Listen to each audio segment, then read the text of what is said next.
This week, join me for a special episode where I have a car that I think ticks every single box. It's the Mitsubishi Outlander PHEV EV.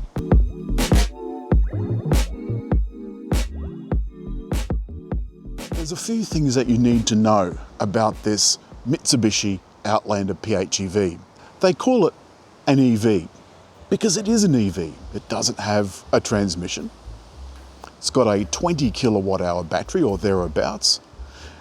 Comes in 4 models. This is a second to the bottom range Aspire. It's all-wheel drive, so it's got a motor at the front, motor at the back for around 180 kilowatts. And everything about it differs from the previous model. It's got more power, more battery, it charges faster. But the best thing by far about this, and as far as I can tell, it's unique in the market. It has bi-directional charging and it's got a couple of outlets on board. This is one of the most brilliant setups I've ever seen because at all stages, it is an EV. It has just over 200 mil of ground clearance and comes as a 7 or a 5-seater. This particular one is a 5-seater. And in this colour, I think looks rather nice. It does have a kick to open function, but the key's in the car, so that won't work. So,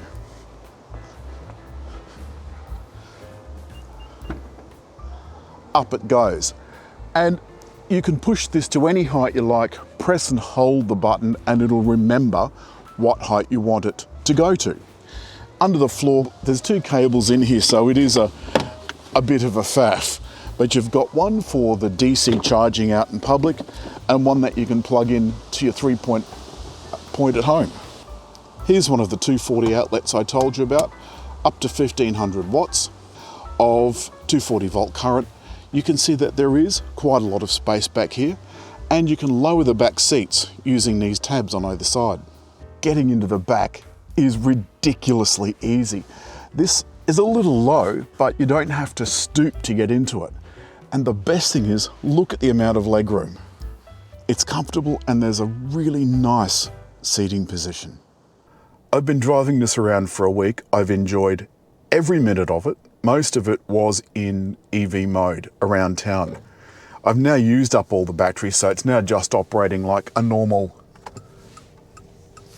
hybrid. But that's still pretty damn good. The infotainment system is lovely and easy to use. Nice clear buttons. I can go to the menu system. I can go into CarPlay. And of course the CarPlay is wireless, but the Android Auto is wired. Suck eggs, Android owners. The Outlander has a nice simple dash and electronic gear selector. There's drive modes, there's downhill descent control, 1 pedal driving, which I've just turned on. It's got a beep because I was not concentrating on what I was doing. Now I'm driving on 1 pedal, and I've got the dash set to have a couple of little rotating dials, which I quite like, and a nice big flow meter, which shows me what the energy's doing. Of course, it's mesmerizing, and you could find yourself sitting there staring at it. I strongly advise you don't, because you could find yourself having an accident that you don't mean to have. Well, I mean, you never mean to have an accident. I'll tell you why I think this is the best SUV on the road. Because it does what it says on the box, plus some. It over-delivers and under-promises. Slow down to 40.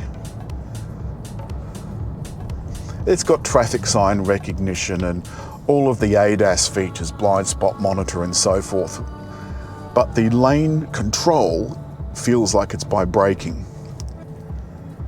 It's a very elegant but simple design inside, and that's what I like. It's nice and clean and crisp. This is the second to bottom model. The model that I'm showing you now is a little up the chain a bit, and here's the top model. It's all basically the same car driveline wise, you just get little bits of extra stuff. but it costs you more money. This is 61,000 plus on roads. Now, even though the engine is now charging the battery in one of the many modes, I can't hear it.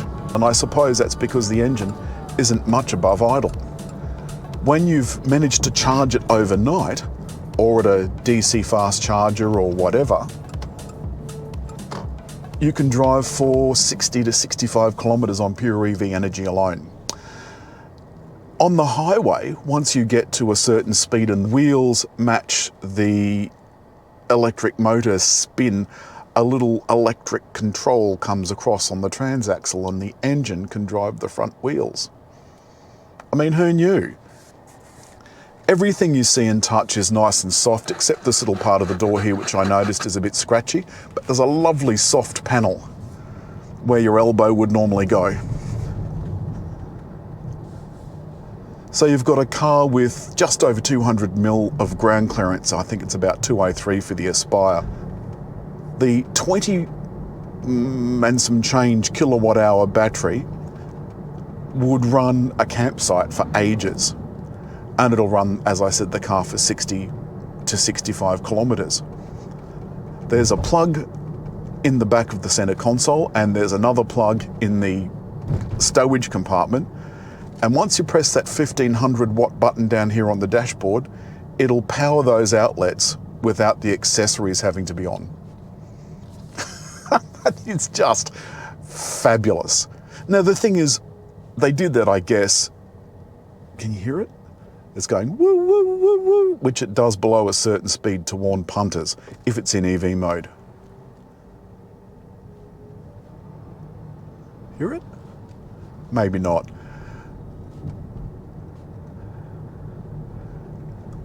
As far as feeling goes, this feels like a normal EV, and many of you will have experienced an EV by now. There's no gearbox to speak of, so there's no CVT, there's no automatic transmission, there's no manual transmission. It's just reduction gear like every other EV. When I picked this up, it was down at about 2.4 litres per 100 kilometres, and at the moment, it is 5.8 litres per 100 kilometres. Now the reason that it's doing that is because I was mucking around with the EV settings, and there's a save setting and a charge setting. So you could, if you're on a very long trip, charge the battery from the car.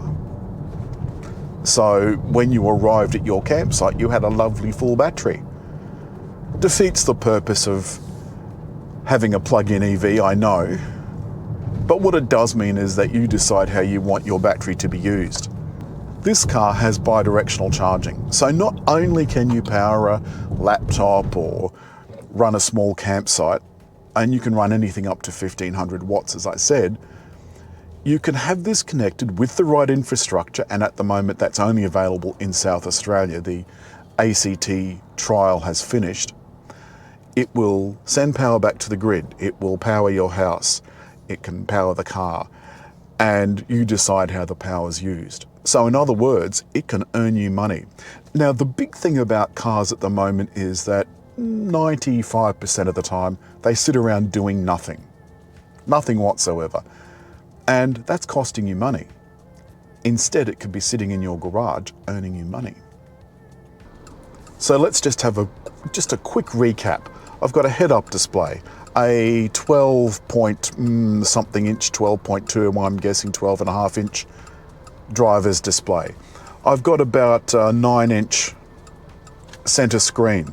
I can go from 10 to 80% in about 38 minutes on DC charging. That's public DC charging. At home, it'll be an overnight thing.